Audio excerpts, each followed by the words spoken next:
Hi, everyone. Welcome to the live session on LinkedIn. It's been a while that we have met, and we were waiting for a really important guest on the show. We have Sahil Nayar, who is Senior Associate Director of KPMG India. And Sahil has done a lot of work in HR space. Today, as we are having this longer conversation with Sahil, we are going to learn a lot. Especially, I myself will learn a lot as a millennial. So, Sahil, welcome to the show. And the question starts from what is exploring individuality? Because I've seen people questioning me that.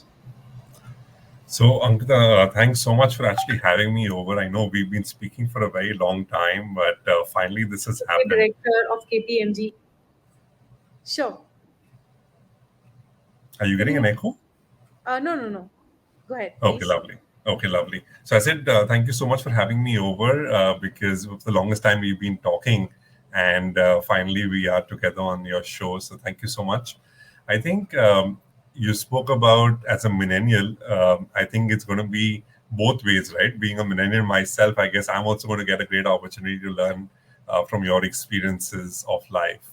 But I think this is a very interesting topic that you and I were talking about the other day, which is about exploring individuality. And I think many a times, as we grow up through our adolescence and then our childhood, um, we end up becoming part of the many, right? And that is because there is a very deep rooted need to confirm, to be part of society, to be part of people. And the movie has just got released called Jhund, and I saw it over the weekend. And I think, अगर आप वो झुंड में नहीं हो तो लगता है यार something is not right. The whole world is moving in one direction, you're moving in the other direction. And I think this whole sense of psychological safety, and we've seen this many a times to say that if everybody is going in the wrong direction, even though if you're walking with them psychologically, कि हाँ, I have 100 people who I'm walking with, as compared to you taking a U-turn and walking in the other direction, which may actually be the right direction, right? But just because you're walking alone, you end up thinking, why is the whole world going the other side? There may be something wrong with me, right? But in reality, maybe there's nothing wrong with you. It's just the wind, it's just the way people are going. And therefore, in the process of all of this, I have at least seen many people, have this lot of pressure on themselves to really follow society, follow people, and conform to the so-called norms that may not be written anywhere, but these are very unsaid norms. And therefore, they, in the process, end up not only losing their identity, but I would say end up giving up on their individuality.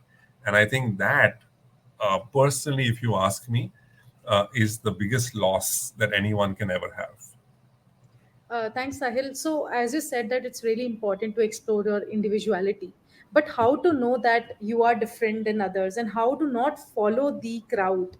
What are the steps which we have to take before that? Sure. I wish I could actually write an SOP and tell you step one, two, three, four, five. I don't have steps per se, but what I can tell you is, and maybe this goes back to, I'm making it slightly humorous, but it goes back to a Bollywood movie to say the guy is at the cricket pitch, and he says, when you don't know what to do, just close your eyes and think of your parents, and the answer will appear, right? But on a lighter note, I think various different strokes for different folks. For some people actually need mentors, right? Hmm. Some people need coaches where they don't want advice, but they just want a sounding board because the answers are within them. And at many times, I'll be very honest with you. I think if you just listen to that very, very, very, very, very soft voice that is there within each one of us, we'll be able to follow the right path and actually explore who we are as people rather than follow the crowd. The irony, Ankita, is with so much of noise all around, right? There is just so much of noise and there is so much of clutter all around that we actually end up listening to that noise rather than that very powerful, faint voice that actually tells us what to do. So you are saying that the exploring thing comes with the risk taking capability also, right? Of course, very Yes. true. So, how to mentally prepare yourself with the taking capabilities? I think there is a very deep rooted need, number one, even before you get to risk, right? Because risk is a very logical brain activity to say what are the pros, what are the cons, if I do, what will happen, if I don't do, what will happen. I think the bedrock of even before getting to risk is the ability to believe in yourself. And I think the moment you believe in yourself, you will have a certain level of confidence that will come and tell you, you know what, that little voice is making sense. I know you're feeling scared. I know you're anxious. I know you're thinking कि लोग क्या कहेंगे, but but very very important, listen to that voice because that voice is you. That voice is your voice. And unless you don't believe in yourself, I have a very simple question to all those people who doubt themselves. Unless you don't believe in yourself, how do you expect people to believe in you? Right? True. I'm going to repeat it one more time. Unless you don't believe in yourself, how do you expect people to believe in you? And unless you don't believe in yourself, you will never have that kind of conviction. And if you don't have that conviction, you will be like that tarazu. You will keep going up and down, up and down, up and down. किसी ने कुछ बोल दिया, oh yeah. Ankita is absolutely right. I need to listen to her. Oh no. But I spoke to A and A told me something else and I need to listen to A. No, but actually, you know what? B is the mother of A and therefore B is more intelligent. Let me listen to B. And then वो कहते हैं ना दिमाग में वो कश्मकश चलती रहेगी. So, Sahil, एक question है, like you have spoken about mentorship, right? मेरे जमाने में mentor होते थे शर्मा जी के पापा और मेरे best friend के पापा, like who had done a lot in life. But apparently, when they told me that you should take science, but science was not cup of my tea. They believed science will work out for me, and it did not work out because I'm a BCom student and professionally I've grown differently. So how should we have that type of logical reasoning in our mind that is our mentor right, and how, while choosing the mentor, what are the right steps that we should follow? Okay, that's a very good question. And I think, Ankita, you put it in perspective for two reasons, right? One, I think your mentor has to have at least one out of these two. Hmm. One is a lot of life experiences, right? Just because you do more of the same doesn't mean that you have experience. Hmm. Because I believe experience is all about experiences. Okay. Right. अगर मैं जिंदगी में एक चीज कर रहा हूं और मैं 10 साल वही चीज करता रहा हूं, I'll become good at it, I'll become a master of it, but doesn't mean that I have an holistic experience, right? Hmm. And therefore, when a mentor talks to Ankita, maybe that person is a science graduate, maybe that person is even a scientist, and may think, you know what, I think Ankita can become a great scientist, but he's never really explored the field of arts. He's never really explored literary arts. He's never really explored how do you look at people through a astrophysical lens. He's never really looked at saying, how do I apply behavioral economics, Okay. right? Which is such a wonderful topic to study. Yeah. Because that mentor has always been a scientist, always been in the lab, always been looking at experiments. And therefore, even Ankita should become a scientist. So, one point is a mentor needs to be holistic in his or her experiences that they bring to the table. The second, if a mentor doesn't have that kind of a holistic, exposure to life, the mentor should be a specialist. And there, Ankita should have absolute amount of clarity to say that I want to do science. Hmm. I have made up my mind. And therefore, I should talk to Sharma ji ke Papa because Sharma ji ke Papa has been a scientist at BARC. And he is the best scientist in the country who can guide me what I will do well in science, which subjects should I take, how should I grow, what field, how should I apply, what are the mistakes I will make, so on and so forth. So, as I call it, it's the breadth and it's the depth. When you Okay. want to get into the depth, always go to someone who is specialized in that field. And when you're not quite sure कि मैं arts करूँ कि science करूँ, talk to someone who's seen life. Talk to someone who has made mistakes. Talk to someone who has had failures. Because the the amount you learn from failures is uncomparable to the amount you learn from the success that you ever had. Okay, this is actually really right, because I have seen a lot of entrepreneurs who have not succeeded in making their startup successful, but they have been giving the learning what things they have done wrong, which is really good. So, Sahil, one thing I had to ask you was, how did you explore your identity, or your individuality, where you got into the HR profession? Can you talk more onto that of your journey and your learnings in between? Sure. So, I'll take you a little back, and this is a slightly longish answer, so please bear with me.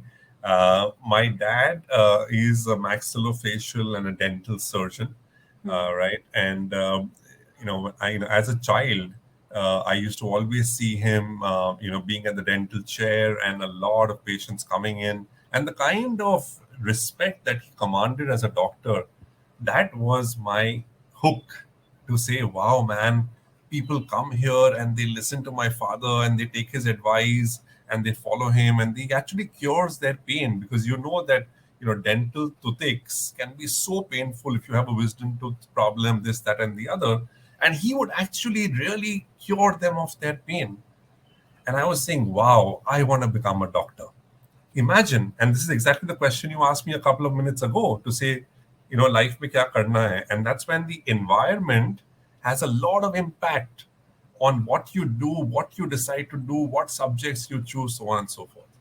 Now, to be very honest, in school, obviously, we had physics, chemistry, and biology, right? And to be very honest, I found it very difficult. I wouldn't really understand them, and I was wondering, what do I do? In my 10th standard, I actually, if I remember correctly, I got an 80.5%. Oh, That's that's when I what. walked up to my dad and I asked my dad, I said, you know what, Papa, I want to become a dentist like you. Hmm. And of course, he saw the glow on my face, but he told me two things. He says, Sahil, number one, if you get into a reasonably good college in science after your 10th standard, you will be among the lowest in the batch, because there are people who get 99% in 10th standard and then take up science. Whereas if you take commerce, you'll be among the top in your batch. Okay. That's one thought. He didn't say choose, don't choose, become a doctor, don't become. He just said this data point. And then I sat back and I asked myself, do I want to be among the bottom? Because you have to face reality, right? I couldn't say that, oh, I studied very hard, but my 10th standard marks are all wrong and I'll give it for reassessment. Reality is reality. I got an 80.5%. And therefore I said, okay, I have a choice to make. And I said, what do I do? And I said, I'll take up commerce. Okay. And I'll take up management. I went to HR college, spent 5 years of my life there. And in those 5 years, and HR college is known as the house of romance, as its other word. And, we all were outstanding students. We were always outside the gate doing road track, doing nature's club, doing students' council, so many activities. And that's when I realized that, working with people, collaborating with people, understanding people, and knowing what goes on between their 2 years, which is in this space, is something that really fascinated me. And I said, okay, now I applied the same principle that my father taught me when I actually did my MBA and I had to choose a career. I said, which is the profession that is beaten up the most? Which is the profession that has the least amount of people who are rock stars, right? And which is the profession where I can step into and make a mark for myself? And while these are very generic questions, my answers pointed towards HR. And I said, for the longest time, HR has been known for a function that is great at rangoli making competitions. And I said, oh, what the hell is this? Why is HR making rangolis? And I said, HR can, of course, do a lot more strategic stuff. Then I came down to thinking, okay, HR can do strategic stuff, but is HR really perceived as that function which is a connect between the management and the employees? And how do you really change that? And third, I said, you heard of very, very few handful people back then who were heads of HR who actually became CEOs. And I Yeah. said, why is it happening like this? I said, there is a great opportunity to make a difference and to be part of human resources. And that's how my journey in HR started. And that's really great. As you said about the rangoli making, can you just, for our reference, what exactly is happening in HR? Can you share what all are the aspects in HR, so people who are watching in, who are freshers and choosing their careers, they can really step into it? It's beyond rangoli. So if you Of could course, help I think there explain. is nothing to do with Rangoli. Rangoli is done by event managers. HRs don't do Rangoli making competitions, but I think HR has multiple facets, right? The first person you speak to in any organization for a job is the HR person. So, without getting into the functions of HR, let me actually tell you. Imagine if you were to pick up the phone and speak to someone, and that person would say, "Yeah, you've sent me your CV, I'll have a look at it," or whatever. What's going to be your impression? Versus a person going to say, thank you so much for reaching out. We actually received your CV and I had a chance to go through it. And I think I have a very exciting role for you. Can we talk at 5 p.m. this evening? Right? And that is what today we're talking a lot about in terms of candidate experience. How do you really create moments that matter? How do you create a wow effect? Right? And think of it, you're actually helping people get to better lives. Now, the moment you link your job to a higher purpose, as compared to saying, oh, but I have 15 positions to close and I need to hire 15 people, versus saying that when I look at 15 lives, when they join my organization, they will actually live better lives because they will enjoy meaningful work. They will do work that they enjoy. They will get paid for it well. And with that money, they will take their families to a better future. Now, you see how the narrative is so different? And when that's the narrative, Ankita, in my head, the way I would speak to candidates would be very different because then I am interested in their future and I'm not just interested in closing a position, right? Hmm. And that's the recruitment piece of it. Then of course there is learning and development, there is compensation, there is rewards, there is an HR business partnering where you be in touch with the employee through the entire life cycle. So many things happen in the space of HR. Sure. Thanks for your answer, Sahil. As our audiences have been posting a lot of comments for you, like, I'm very happy to be a part of this motivational session, loving the live session. Thank you for arranging this and many more. So, people are liking you a lot. We have 70 viewers at this moment who are listening to you live. But yes, as we both are connected on LinkedIn, right? Can you moving from the part that we started from, as we have professionals here who are active on LinkedIn, how LinkedIn helps candidates or people to reflect themselves. Second is, as I've seen a lot of people who have been interacting with me in a lot of places, they say that they have a fear of missing out. So how we can remove that fear and come to the action, which I'm asking you as a professional, as you are also a LinkedIn creator, you have a lot of followers. So your answer will help here. Sure. So I think two parts to it. Part one is with the way the advent of social media has happened, right? It has actually broken all boundaries. Because earlier, you would just see people in newspapers and there was no way to contact them, right? As we really grew up. But now with social media, you can actually tweet Elon Musk and he'll reply to you, right? You've seen that. We've seen that with even common people, and that's happened. So, access across geographies, across hierarchies, across generations has actually been completely broken away in a manner in which you are connected, right? Number one. Number two, I think LinkedIn as a platform allows you that opportunity to be yourself. It allows you to go out there and talk about stuff that you believe in, talk about your work. And more importantly, I know a lot of people use LinkedIn for various other things and put in a lot of family pictures and other things. But I think a lot of people have also realized that way the algorithm works is also becoming very intelligent. And therefore, if you can't stop someone from posting something, but the algorithm makes sure that content that is valuable to your followers and readers actually comes up, and the ones that are not so relevant don't really pop up on timelines, right? That's the second piece as far as LinkedIn is concerned.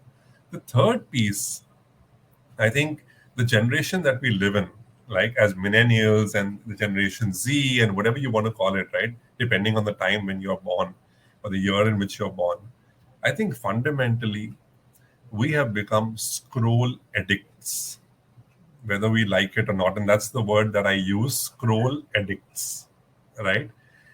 You keep just scrolling. And that is like a very involuntary action. And let me give you an example.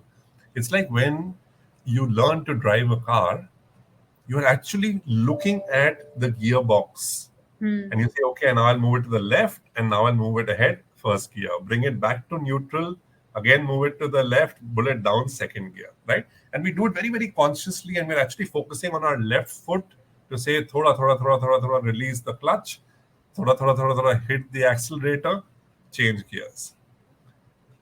And that's exactly what's happening with the world over. Today, once you know how to drive a car, you're listening to your music, you're on the phone, you're driving, and the movement and change of gears and your coordination between your left foot and right foot is almost happening involuntary. You're not making a conscious attempt to it. And that's Hmm. exactly what we do when we scroll. We're just moving. Now, please observe this. And this is something that I've tested for myself as a social experiment with a lot of friends as well. Try this out. Go back and simply recall or try it out into the future. How many times do you pause? So when you're scrolling, where do you stop? And every time you stop, just make a small note of it. Why do you stop? Is it the person? Is it what you see? Or is it something else? And as you do this over a period of couple of weeks, you will realize that you will see a pattern. And that pattern is very deep rooted in your subconscious. And that, as you rightly said, Ankita, creates a lot of chemical locha within us, because then we start thinking, oh, this person's gone on a holiday, this person's here, this person's there, why am I sitting in my house, this person's eating that lovely pizza, or this person's actually gone out with friends, or this person is clubbing there. At that moment it feels nice, you're listening to good music, you're seeing people having a great time, it's okay. But as you see this pattern, you will start realizing there is a very deep rooted FOMO feeling, the fear of missing out. And I think the best way to overcome it is to actually do three things. Number one, being on social media is important. Today, if I tell you don't be on social media, you're going to say, Sahil, humse na ho pai, right? We all are millennials. We all are addicted to our phones in some way or the other. Limit your time on social media. As much as you may hate me for saying this, I would definitely recommend you limit your time on social media. Don't be on social media before you go to sleep. That should not be the last thing that you do. Invariably, many of us end up doing it. And the third most important thing is do things that you love doing, not to do a Insta post or an Insta reel, but to actually do it because it makes you happy. And when you do that, some of these feelings of FOMO or the psychological scroll tendency or scroll addict feeling will diminish. That was really well explained, Sahil, because I myself consider that I think I'm a social addict, social media addict. So it will really help me to execute. So next question, which is again going off the topic, have you done MBA? Yes.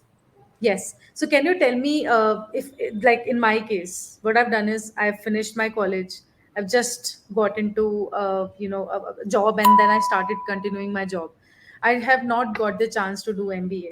So for situation like me, a lot of folks who reach out to me on LinkedIn, they say that Ankita, should we do any masters? We are already working. How it will help us to grow? So can you help us identify how we can figure out the next channel of life? Because if you're working all the time, then how you'll get time for yourself to do some sort of programs? I know there are weekend programs, but are they effective? So that I needed answer from you. Sure.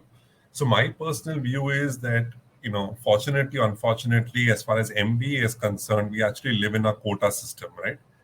And that quota system is you either do a full-time MBA from a premier business school, which is the top of the end, right? So then you take a break, you do that 18-month course or 24-month course, do it well, and then suddenly your life changes, right? Because what you were doing as a graduate and earning a couple of lakhs becomes a multiplier effect once you clear a premium business school. That's one league or one quota, the way I would call it. The second is, if you do it from an average League B college, you will see incremental shifts, but it won't be as multipliers, right? Which is point number two. And the third category is which a lot of people try and do, saying, you know what, I need that degree because it's going to help me in the future. At least I'm a postgraduate. So they do these weekend programs or these part time programs or evening lectures or online lectures. I think fundamentally, Ankita, what we need to differentiate is, why are we doing it? Okay, Are we thank doing you. it for knowledge? Are we doing it for more money? Are we doing it क्योंकि शादी अच्छे घर में होगी and therefore post graduate है, पढ़ी लिखी है या पढ़ा लिखा है or whatever? So the reason why we need to fundamentally answer the question. I've in fact met so many people who've done an MBA so that they can defer their marriage because the parents wanted them to get married and they said, "Give me 2 years, let me study," and they've done an MBA to defer their marriage. So I think the why is very important. And the second part is fundamentally differentiating that what you learn in those 2 years, in your mind, do a certain level of discounting, because what you learn and what you actually do in your job, there will be a lot of difference. And therefore, that discounting is important. So when you interview, do you look into a person who is having an MBA or the person who's skilled and have more 2 years of experience than the person who has I MBA? think fundamentally the world is moving towards skills very, very clearly. Very clearly. See, because earlier we started off with basic level of knowledge. We then said skills, and then we said the person needs to have the right attitude to be on the team. Today, I think it's about the ability to get work done. And if you can get work done, MBA or no MBA, I think fundamentally that delta is clearly visible as a combination of knowledge, skills, and attitude. So MBA can not be a blocker for your growth. In Yeah, short. ideally it shouldn't. Ideally it shouldn't, because at the end of the day, if you are even a graduate and you're doing very well, you should be in a position where you can keep growing. And I always say this, whether it is educational qualification or lack of it, we all hit our own level of incompetence. And Great that answer. is when, sorry, go ahead. Oh, sorry, I said great answer. You can Yeah, go ahead. thanks. So I'm saying, and we all hit our level of incompetence. मतलब हमें आता है आता है आता है आता है, फिर हम एक जगह पे पहुंच जाते हैं where we feel, यार अभी तो समझ में ही नहीं आ रहा है, अभी हम अटक गए, अभी हम क्या करें?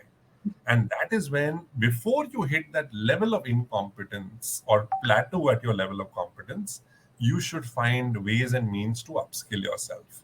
Now, this doesn't necessarily need to be an MBA. There are so many online courses, there are certifications, but continuous learning is extremely important. That's a great answer. So, if anyone in the audience have any questions for Sahil, please put that in the comment box. We have a question for you, Sahil. Sir, can we become scientist after PGDM in business analytics? Sure. So I think, Arvadeep, very good question. But fundamentally, what you need to realize is business analytics is only touching upon the surface. It is only scraping the surface. A data scientist is way, way deeper in terms of skill sets, in terms of knowledge, in terms of your ability to actually be called a data scientist, right? And the kind of work that a data scientist would do in terms of job opportunities or roles would be very, very different from what a PGDM in business analytics would do. But can you become? The answer is a resounding yes. Of course, you can become. Okay, so going back to, as you said, I think if answer is given, so if in case anybody has more questions, they can ask in the comment box. My question goes back to the upskilling part of it. So how we can identify the skills that we should be upskilled about? Maybe that if we are in HR, we can learn about a lot of recruitment, or if we are in tech, or we can learn a lot of skills. But is it mandatory that we have some sort of certification only, or else can you suggest some platforms to us where people can go back to and look into resources and upskill themselves? Sure. I think the government has actually come up with this entire free thing online, which you can go online on gov.in and you have the entire space where so many courses are available for free, right? And that is a great possibility just to free courses online from the government of India. There's so many of them, right? And of course, the other ones like LinkedIn Learning, Udemy, Coursera, there's so many of them. What I fundamentally think from these platforms is two things. One, you have to make a choice whether you want to do deep learning, which means pick a certain subject और आप उसके अंदर एकदम घुस जाइए. Immerse yourself into it so that you know every single thing about that subject. Or you could actually cut across and say you know a little bit about everything so you can have a conversation on a lot of things. But fundamentally, whatever you learn, you should be able to talk about and you should be able to apply. I think a lot of people mess up these two parts, right? If you ask them or you look at the LinkedIn profiles, they have like during the lockdown, they've actually done so many certifications. But if you ask them a little bit of details on their course that they've done, oh, I don't remember, but I did that course a year back. Very, very difficult to remember, right?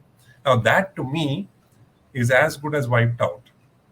So I would rather be in a space where I know what I have read or I've studied or I've certified myself on, and I'm able to talk about it as compared to having a lot of certifications and not being able to talk about it. Sure. Sahil, as you have mentioned in one of your answers that when we interview, we take skills, then we see the educational qualification, then we see the behavior and the fitment in the team. It has never been taught to us about the cultural fitment in the team. We always been taught about what you should dress when you go to interview, what you should do when you're at office. You should respect your manager. Can you put more light onto this area of fitment in the team, as well as the getting the thing work done attitude? How, what are your learnings on that, which you can share, which we can amplify in my life? And beyond that, how we can create that environment around us so we can also learn people management. I know three questions together, but No, if you could make it as easy as possible, because everyone is struggling to have a fitment and how to find your fitment also. So over to you. I- I'll try my best to answer this. I know there are three, four questions put together. I think, Ankita, fundamentally, there is something known as a behavioral event interview. We call it BEI. A lot Okay. of interviewers go ahead and ask you questions which are situational based questions. अगर आप ये situation में होते तो आप क्या करते? Or give me an example where you were in a stressed situation, what did you do? Give me an example when you were in a conflict situation, how did you handle the conflict? What are people trying to do? People are just trying to evaluate and understand that if you are in a similar situation after being hired, how is it that you will react or respond? Now, many a times, given that this has been happening for so long, if you just go online and Google, you will get 101 answers, the best answers to give for such questions. And it is very easy to differentiate someone who has actually had a real life experience versus someone who is giving a textbook answer. So my request to everybody is please don't go and ratta maro five answers which are there online and say it because it will come across in that manner. It would rather be better if you give a real life example from your own life. And maybe you don't have a professional example. That's absolutely fine. Maybe it's a personal example. Maybe it's an example of an incident that happened at home. Maybe it's an example of something that happened in college when you were organizing your college festival. Or maybe it was a group study or a group exercise or an assignment where you had a particular interaction. So, my limited point is one has to understand that every organization has certain values and a certain approach in terms of competencies that they use to evaluate candidates on their fitment. And many organizations today are very clear that they are comfortable compromising a little bit on competence, but they are not comfortable compromising on attitude. Because if you get someone with the wrong attitude, correcting that is a lot more difficult than helping someone upskill on competence. And many managers, many hiring managers say this कि उसको थोड़ा नहीं आता है ना, कोई बात नहीं, हम सिखा देंगे. मगर अगर उसका तरीका खराब है ना, या उसका एटीट्यूड खराब है ना, तो मुझे नहीं चाहिए. बिकॉज वो फिर बाद में आके it be a problem. And that is what we call as cultural fitment or assessing attitude, to say, is someone always coming up with excuses and saying, oh, I had a great idea, but this person didn't work, that person didn't help me, this person didn't do? Or is the person having a can do attitude? Is the person coming up only with problems, or is the person actually giving solutions, saying, yes, we had three challenges while we were doing this project, but we also brainstormed and we had a couple of solutions. Out of the solutions, two solutions didn't work, but the one that worked saved us from that problem in that project. Now, look at the narrative. सुनने में कितना फर्क लगता है, right? It Agree. actually feels that this person is giving you a very real narrative or very real story of what happened, versus someone just going out there and ranting or complaining. That's a really good answer. Question we have. So we have 10 minutes left for the live. If anyone has questions, they can just put down over here. So we have a question from the audience that I have an important decision to make and would love some advice from Mr. Sahil. A job offer with a reputed firm in a city that can provide more tangible opportunities, but in an industry that I do not see future in, or a job offer with a startup, lesser known company in my own city, in an industry I want to make career in, but in much lesser financial benefits and exposure in terms of opportunity. So uh, she's expecting answer. Yeah. Sure. I think Shivanjali, you've put a lot of complexity into your question, but I'm sure it's something that you're grappling with, and I'm so happy that you've decided to ask this question in this live show. I think the answer is with you. You need to decide what is important for you. Is money important for you at this stage? If you believe the industry that you're referring to, which you haven't named, does not have a bright future, what are the reasons why it doesn't have a bright future as an industry? Is there an opportunity whereby you are actually talking about a startup and you see that startup to be a very promising startup, or would that startup not have a bright future, right? So there are a lot of variables in your question, but what I would be, or what I would decide if I was in your place, was to actually sit and take a call on what is important for me, what are the opportunities available on the table. I would weigh the pros and cons for each one of them, and then accordingly decide. If you're finding it difficult, I'm more than happy to have a chat with you offline once you have the pros and cons identified, and maybe I could help you take a decision. Okay, so now you can connect with Sahil directly and you can have your answer. We have question from Vivek. What about MBA from abroad college? More money and career. It's a connecting comment. Okay, so I don't know whether he's asking that if he goes abroad and does an MBA, will he have more money and career?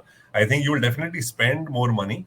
I don't know whether you'll get the ROI or not, because it all depends on what you make of that course. Going abroad once upon a time was very fashionable, and it depends where do you go, right? Do you go to a lesser known university in a part of a country that is very, very cold, or do you go to a well-known university in a part of the country that's equally cool, right?